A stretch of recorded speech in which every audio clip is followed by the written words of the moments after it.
Welcome back to the Marvel Podcast for Gifted Listeners. I hope you now know a little bit more about the life and trials of Tony Stark and the bigger story than what we have seen to confine within his 3 movies and outside appearances in the MCU. While we're on the topic of the MCU, Thunderbolts just came out recently. And now that I've seen the movie, I wanted to kind of go back into the comics history and brush up on my knowledge, get a little more familiar with the entire history of the team and how they came to be, and kind of see how their comics counterparts stood up to the movie versions. This episode will be split into 2 phases. Phase 1, we will look at the original Thunderbolts team, formed by Baron Zemo, and their evolution throughout the history of Marvel Comics, and see what they are now, what they have become in modern comics. In Phase 2, we'll look at Thaddeus Thunderbolt Ross's Thunderbolts team and what they did and how they differed from the main team, and James Buchanan Barnes' Thunderbolts, who were also known as Revolution, and again, how they differed from the original team. All 3 of these teams had their own unique takes on a super team. And so now, without further ado, let's get into the original Thunderbolts team, who, like I said, was started by Baron Zemo in Phase 1 of this episode. Baron Zemo would want to reform his Masters of Evil because he wanted to take out the Avengers and get their information. He would recruit Goliath after rescuing him from a different dimension, help with the Fixer's help, Screaming Mimi, and the Beetle. But before he was able to take on an Avengers Mansion, they all died. Onslaught, who is basically a villain that is the worst of Magneto and Charles Xavier combined, would go on to kill both the Fantastic Four and the Avengers, supposedly. Now that the hero's dead, Goliath joked, "Why don't we replace the Avengers?" And Zemo was like, you know what, that's actually not a bad idea. They recruit Moonstone, who is a psychiatrist, that they broke out of a maximum security prison known as the Vault. Now that Zemo's team is complete, he was like, alright, obviously everyone knows us as the Masters of Evil, so we need new identities. And he comes up with new names for everybody. He takes on the mantle of Citizen V, who was actually his father's main adversary in World War II. Goliath would become Atlas, Fixer would become Techno, Screaming Mimi would become Songbird, and Beetle would be rebranded as Mach 1, with Moonstone taking on the codename Meteorite. With the Avengers gone, the city was overrun with crime, and the remaining heroes tried their best, but there were still criminals who were out there. The Rat Pack would be the first group that the Thunderbolts would take on. They would show up, stop them, but the Rat Pack would ultimately escape. After the Rat Pack escapes, they notice news crews and know that, hey, people now know about the Thunderbolts. They they go back to their base and have the news crews follow them. When the news crews show up, Zemo answers all their questions, again as Citizen V. And the questions were, who are you guys? Where did you come from? And are you replacing the Avengers? Citizen V says that no one can replace the Avengers, and that they are the Thunderbolts, and introduces himself and the team. When they are asked about the name Thunderbolts, he says it was inspired by a poem by Thomas Randolph. Justice, like lightning, ever should appear. To few men run, but to all men fear. Saying that their hope is to bring that lightning, that justice. Very so philosophical. And admittedly a little better than I'm just using Yelena's Pee Wee hockey team name. After this explanation, it's asked, why didn't they take the name of the Avengers? And Citizen V explains that they do not want to take the name of such a highly revered group, and that they will earn their own reputation through their actions. During the news report, the Rat Pack is reported to be seen again, and the Thunderbolts leap into action and go after the group. The group lures them to the Statue of Liberty, where the Wrecking Crew is threatening to destroy the statue. The Wrecking Crew does get the upper hand on the Thunderbolts, But with a quick shot of knockout gas from Mach 1 and a shield from Songbird to hold the gas over their heads, all of the wrecking crew is knocked out except for Bulldozer. But Bulldozer had previously thrown Atlas into the ocean, and Atlas grew large and came back with a fury, and knocked Bulldozer to the other side of New York City. During the confrontation, though, the wrecking crew did wind up destroying part of the Statue of Liberty, and the Thunderbolts actually would repair the Statue of Liberty before they left, kind of trying to distinguish themselves from the Avengers, who would kind of leave their mess, and the damage control would have to clean it up. Afterwards, the news would go around and ask some of the remaining heroes what they thought, and most of them were like, you know what, if they're heroes, thank God, we have been overwhelmed with all the villains and crimes, so you know what, they're doing good, that's good enough for us. After this victory, the Thunderbolts were approached by Dallas Reardon, who was a liaison for the mayor. She wanted the Thunderbolts to be New York City's team, since the Avengers had technically been the United States team. From the beginning, Zemo was clear about his intentions of this being a farce, but as the Thunderbolts started doing more and more missions, they started to feel more like actual heroes, and slowly were drifting away from Zemo's plan. A girl named Jolt would be recruited by the team. She had super speed, and she really was trying to be a hero. She had no relation to the Masters of Evil of old. And now with this new optimistic girl, Moonstone, who has been really wanting to turn against Zemo, would try to use Jolt's optimism to get the others to turn on Zemo and become a genuine hero team. Baron Strucker would have his own team of the Masters of Evil. They would clash with the Thunderbolts on a regular basis. Zemo would start to grow angry because the whole point of starting this team is that he could gain access to the Avengers files. But the heroics were not getting him there, and the team was turning into more genuine heroes. Zemo did consider murdering Jolt so that she would stop with her goody two-shoes influence on the team, but ultimately decided against that.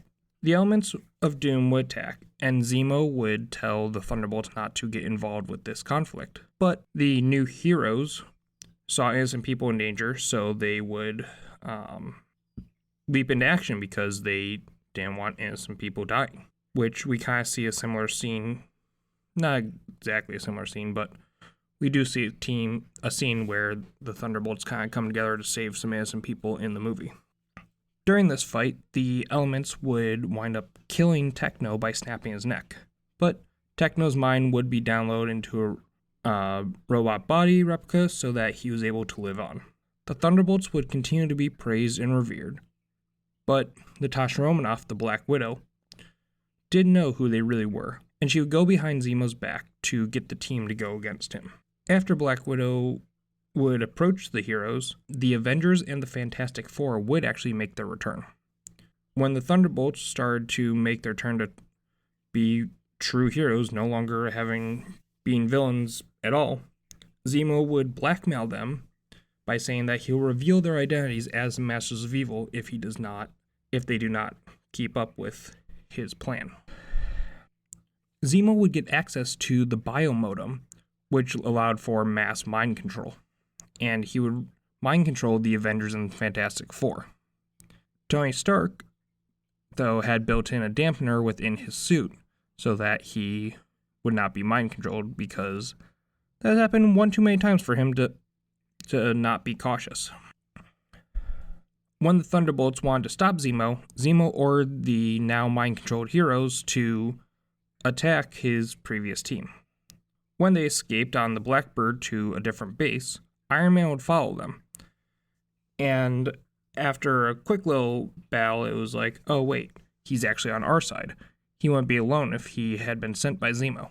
So Mach 1 and Iron Man would work together to create a blocking device that would free the heroes from Techno's influence, because Techno was running all the electronics behind the scene. The Thunderbolts would get in, and they would be able to block the signal. And the Avengers immediately attacked them because it's like, oh no, it's the Thunderbolts. They're actually the Masters of Evil. Let's attack. In this skirmish, Jolt was able to run to the mainframe of Techno and take him out. The Thunderbolts would agree to cooperate with authorities, but they slipped away before the heroes could take them in. The Thunderbolts would wind up being captured and wind up in the same dimension that Zemo had rescued Atlas from. After Moonstone had incited a rebellion in this dimension and killed their king, the Thunderbolts were able to escape, and then they would set up base in Colorado. A new Masters of Evil had surfaced, and they were being run by the Crimson Cowl. This Masters of Evil would wind up kidnapping the Thunderbolts, but they would be saved by Dread Knight, and they would evade authorities once again. Even though they have been doing heroics, they were still not trusted. They would escape with Dread Knight and make it back to their hideout. And at their hideout, Dread Knight revealed that he was in fact Clint Barton, the Hawkeye. Clint convinced them that he could probably get a pardon for the team if Hawkeye would become their new leader. And he also had one condition. Mach 1 had to turn himself in because he was the only member of the Thunderbolts who had been convicted of murder. With Mach 1 turning himself in, Hawkeye was able to convince the Avengers to give the Thunderbolts a legitimate chance at being heroes. And the way that they planned to show that they were going to be actual heroes is taking down the Masters of Evil for once and for all. During the confrontation with the Masters of Evil, it was discovered that the Crimson Cowl was in fact Dallas Ryden, who had been the Thunderbolts' liaison to City Hall. After she went to prison, she would be broken out by the V Battalion, who were supporters of a new Citizen V, not the alias of Baron Zemo. It would later on be revealed that Citizen V was actually Ryden all along, in like this weird ploy to get the Thunderbolts to be legitimate heroes and all that, because she would, because if they look good, she look good. Henry Gyrick, who is best known as a human supremacist, who he hates all superhuman individuals, who we have seen in both X-Men the Animated Series and X-Men 97, would try to infect the superhuman population with Omega-32, a nanite that would kill off anyone with superhuman abilities. After the Thunderbolts, Citizen V, and a team known as the Redeemers, who were the government's version of the Thunderbolts, took down Gyrick, it was revealed that there was corruption within the Superhuman Commission, which would go on to enact the Superhero Registration Act. Hawkeye, now with this knowledge, would use the knowledge as leverage to get the Thunderbolts pardoned. But in return, Hawkeye had to go to prison, since he helped the Thunderbolts evade capture before. Now, without their leader of Hawkeye, the Thunderbolts would be disbanded and would go on to live civilian lives. After Hawkeye had escaped prison, he worked with some of the villains that helped him escape, and he would convince them to reform and become the new team of Thunderbolts. Now, Plantman would become Blackheath, Cardinal became Harrier, and Mankiller would become Amazon, and Gypsy Moth would be Skeen. After a battle with Crimson Cowl, who was going to release a neurotoxin, Hawkeye seemingly died. Skeen ran away, and Blackheath sacrificed himself to stop the toxin. Dum Dum Dugan was going to arrest the new Thunderbolts, but their heroic intentions swayed him to not, and he let the new team operate. From now, the team would rotate rosters again. Some of the original members would return, including Moonstone and Atlas, and Hawkeye would leave the team and let a reformed Baron Zemo lead the team once again. Mach 3 went to prison by himself to serve the time that he was owed, but Zemo would reveal that his intent was to still conquer the world. But he wanted to conquer the world so that he could save it, supposedly. When the Thunderbolts seemingly joined an initiative called Project Liberation, which was supposed to be an anti-terrorism task force, it was revealed that Project Liberation was actually a scheme to siphon all the powers from the superpowered individuals of Earth. The team would need a nuclear physicist to pull this off, so they recruited Cobalt Man, which was really just Iron Man in disguise. You know, Cobalt Man, Iron Man. They could not possibly be the same person. As Cobalt Man, Tony would act as a spy for the Avengers on the Thunderbolts. The Avengers would show up to try to stop Project Liberation, but there was a backup plan that all the power siphoned would be sent to Moonstone, who Moonstone would go crazy with power because that much power being channeled into one person would probably make anyone go crazy. The Thunderbolts and the Avengers would actually have to team up to stop Moonstone, but during the battle, she would send a powerful blast at Captain America to try to end him. But surprisingly, Zemo jumps in the way to save one of his oldest enemies. Jolt returned at the last minute to try to pull Moonstone back from the edge, but before she could, Hawkeye shot her with the Disruptor Arrow. If you're trying to get a visual of what the Disruptor Arrow did, basically think of what Hawkeye did to Scarlet Witch in Age of Ultron, where he stuck the arrow on her head and it scrambled her brain, which stopped her.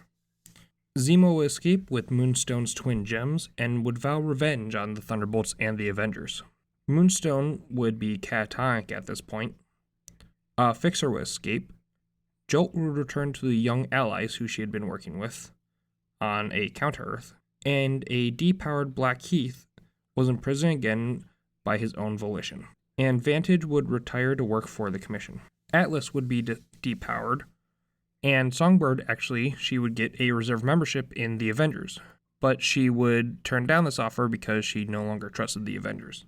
And now at this point, the Thunderbolts were no more. Meanwhile, Mach 3 would wind up being paroled from prison and publicly announce his intention to form a new team of Thunderbolts.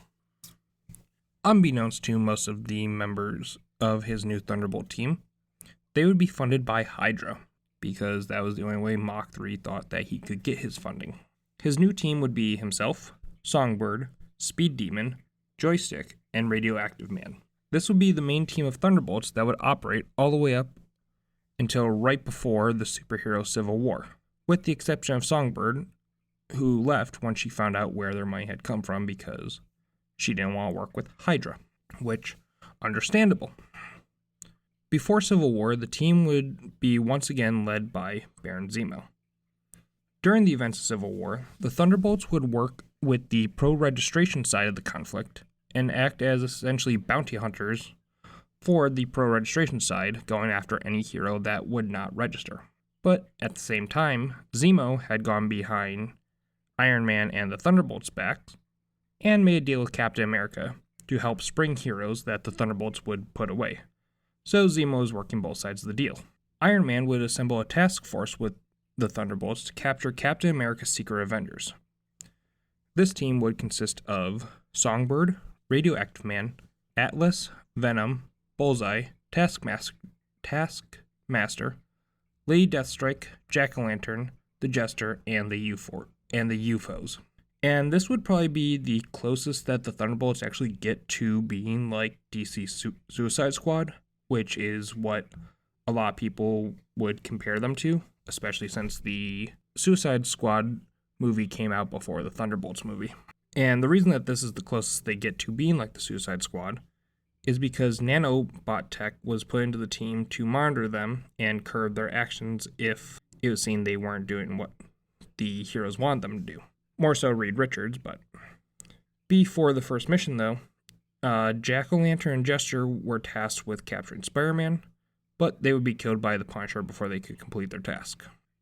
Thanks partially to the Thunderbolts, the Civil War was won by the pro-registration side of things, and all superhumans had to register with the government in the Registration Act. After the Civil War, Norman Osborn would become the Thunderbolts director. Norman's team of Thunderbolts would be the ones to actually help end the Skrull secret invasion. Norman would take a small team of Thunderbolts, his favorites, to the final battle of the secret invasion, where Moonstone, Venom, and Bullseye were present to help end the Skrull invasion.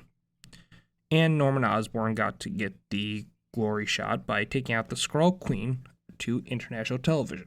This would lead to Norman Osborn and his Dark Avengers. And the Dark Avengers we did mention in the Iron Man episode, and Tony would be beaten to a pulp by Norman during this time. Now that he was in charge, Norman would actually officially disband the Thunderbolts. And because of this, some of the members would suffer. Radioactive Man was sent to China.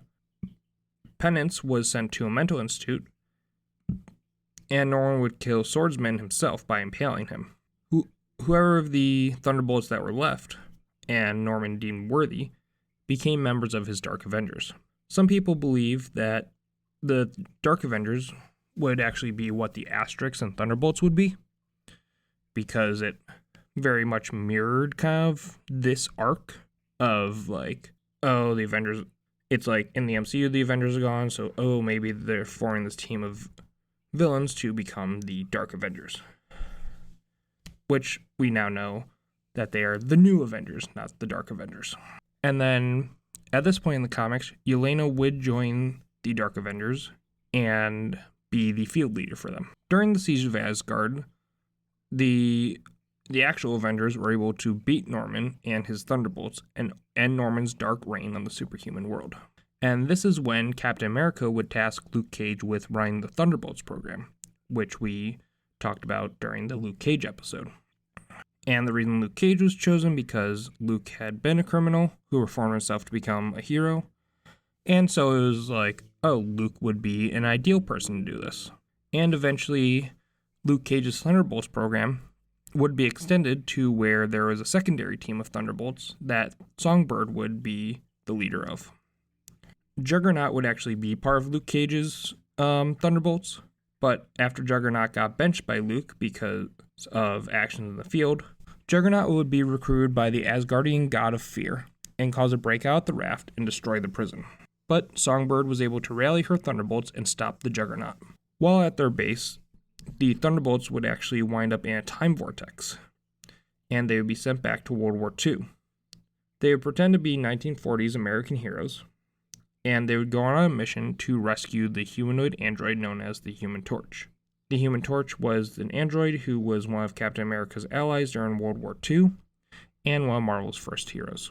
During the mission, it was revealed that the Human Torch had been captured by the original Baron Zemo, who the Thunderbolts needed him to survive so that his son would go on to create the Thunderbolts, that these now heroes would even have the chance to become the now heroes that they are, because time travel. After the Thunderbolts were able to save the Human Torch, their base would be shot back to Victorian times now. And some of their actions caused some murders, and those murders would actually be attributed to Jack the Ripper.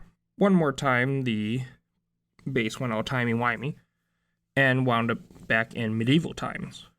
And they would fight the original Black Knight and be imprisoned. Merlin would be like, okay, you guys, you should not be here. Here. He took Moonstone's gems to get a lock on where the Thunderbolts belonged in time and sent them to almost modern day. But he would send them to the time when the team was first formed.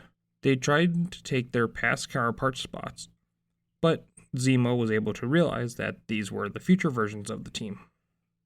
A younger Fixer, aka Techno, would hack into his future self's tech and see the future and would not want that future for himself, so he would fight against the older Thunderbolts. But the younger Fixer would wind up dying, so the future one would have to take his place and basically be trapped in a time loop, where goes to present day, does time travel stuff, winds up taking the spot of his younger self, so on and so forth. But he was able to help the team escape to present day so that they may continue their heroics. In present day, Luke Cage was able to work and get them back to present day. After this, the Thunderbolts would actually wind up going their separate ways with Luke's blessing. When Mayor Fisk was elected, he started his anti-vigilante campaign. And the first hero he really went hard on was the Punisher. Fisk would form his own team of Thunderbolts to take down the Punisher, but the Thunderbolts would be beaten and Zemo would be maimed by the Punisher. The Thunderbolts once again would act as jailers for superpowered individuals as part of Fisk's anti-vigilante law, which went into full effect at this point in time. And Fisk would say that the Thunderbolts were the only sanctioned heroes. And at the time, Rhino would actually be part of his Thunderbolts. When Fisk had ordered the Thunderbolts to kidnap the Purple Man's children, that was, weirdly enough, the line for Rhino. And because of this, Rhino would actually betray Fisk, and all the evidence gathered by the U.S. agent and the Avengers will allow them to get Fisk impeached and arrested. And that is when Luke Cage took over as the mayor. Luke Cage could not reinstate vigilantism, though, because of bureaucratic bullshit. So the Thunderbolts had to remain as the only sanctioned super team. To get the team back in public's good standing, a PR rep would be hired, Hawkeye would take up leadership role, and America Chavez and Ma Carambeau would be added to the roster to help the team be legitimized again, since throughout their history they kind of had an up and down of, yeah, they're heroes, we trust them, oh no, they're villains, oh no, like, these are different villains that we don't like, and blah blah blah blah blah. And at this time, this is the iteration of the team as we know it. So, this is the team that was started back in the 90s by Baron Zemo, and the team evolved with different heroes, different leaders, until we have the team that is what it is now. So now we're going to move on to Phase 2, and just touch on Thunderbolt Ross's team and Bucky Barnes' team, which do not have as extensive of history. They were kind of short-lived teams, but they are worth mentioning since they are named Thunderbolts. So let's get into Phase 2. After the Phoenix War, Thaddeus Thunderbolt Ross would form his own team of Thunderbolts, who would be a strike team modeled after Wolverine's X-Force. Its members would include himself as the Red Hulk, the Punisher, Deadpool, Elektra, and Agent Venom. And this team would do what other teams couldn't. If they believed that a target could not be cured, they would be eliminated. And then the other Thunderbolts team, not related to Zemo's original team, would be the Revolution team, formed by Bucky Barnes after the defeat of the organization known as the Outer Circle. He would team up with a life model decoy of Contessa Valentina Allegra de Fontaine, who we know from the movie is the one who created the team in the MCU. And he would form a team to try to permanently stop the Red Skull. He would recruit Sharon Carter and the Red Guardian to be part of his team. They would find Red Skull in a clone body in Argentina and take him out once and for all. Or so they thought. The Skull's body had been destroyed, but his consciousness escaped to another body. When they went after Wilson Fisk, after adding Natasha Romanoff and Yelena Belova to the team, they found out that the Skull had escaped to Latveria, which is Doom's country. The Thunderbolts tried to warn Dr. Doom that the Red Skull was in his country, and Doom was insulted and told them if they stepped foot in his country, he would kill them within 10 minutes. Well, they went to Latveria. They found the Red Skull but Doom knew that they were in the country, so they kind of had about 10 minutes. Doom found the Thunderbolts and was going to destroy them, but right before they could be destroyed, they were teleported away, and the Red Skull was left to be obliterated in the explosion by Doom. And Bucky's team would complete their mission. So, now that we've covered all the Thunderbolts, let's look at the top 5 things we learned in today's episode, and then get on out of here. Number 1. The Thunderbolts were originally formed after the Avengers and Fantastic Four were seemingly dead and gone. They were quickly accepted because the other heroes were so overwhelmed. Number 2.